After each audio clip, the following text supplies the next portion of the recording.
গোপালপুর নামে একটা ছোট্ট গ্রাম ছিল। সেখানে সমস্ত রকম ধর্মের বসবাস ছিল, হিন্দু, মুসলিম, কুমোর, কামার নির্বিশেষে।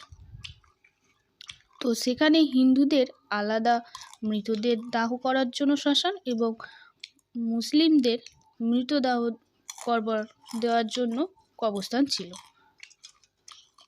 আমাদের গল্পটি এই কবরস্থানটি নিয়েই। তো আজকের গল্পটি শুরু করা যাক।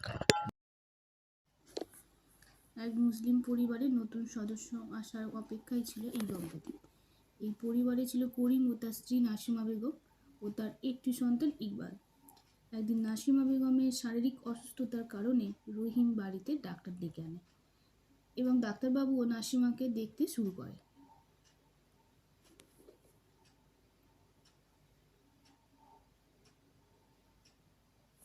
কিছুক্ষণ যাওয়ার পর ডাক্তার বলেন যে নাসিমা ও তার সন্তানকে বাঁচাতে সে পারেনি।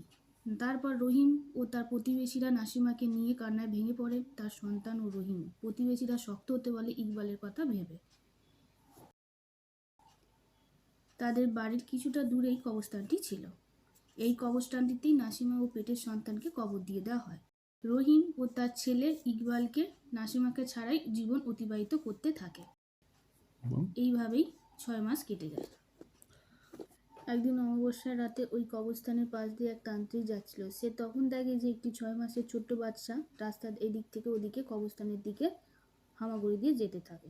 তা দেখে তান্ত্রিকটা একটু ভাবতে থাকে যে এত রাতে এই ছোট্ট ছেলেটি কবরস্থানের দিকে যাচ্ছে, কাদের বাচ্চা এটা বলে সে বাচ্চাটির পিছু নেয়।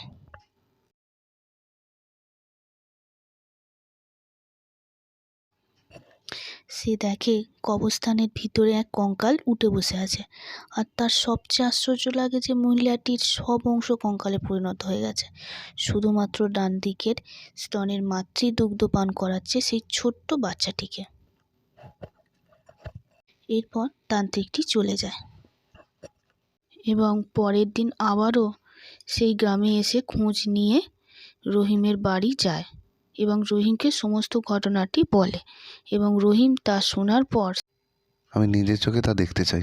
তান্ত্রিকটি পরের অমাবস্যায় সেই কবরস্থানটিতে যায়, আর একই রকম দৃশ্য ওরা দেখতে পায় কবরস্থানের ভিতরে। তা দেখে তান্ত্রিকটিকে রহিম বলে যে আমি আমার সন্তানকে নিজের কাছে রাখতে চাই। আর এটা কিভাবে সম্ভব? ডাক্তার বলেছিল নাসিমা ওর সন্তান দুজনেই মারা গেছে। তান্ত্রিকটি বলে যে ডাক্তারের ভুল চিকিৎসার কারণে নাসিমা ও তার সন্তান মারা যায়, কিন্তু তখনও সে বেঁচে ছিল। এখন আর ওদের ফিরিয়ে আনা সম্ভব নয়। তুমি ওদের ভুলে যাও, ফিরে যাও, নতুন করে জীবন শুরু করো। এবং ইকবাল দুজনেই নাসিমাকে ছাড়াই জীবন অতিবাহিত করতে থাকে।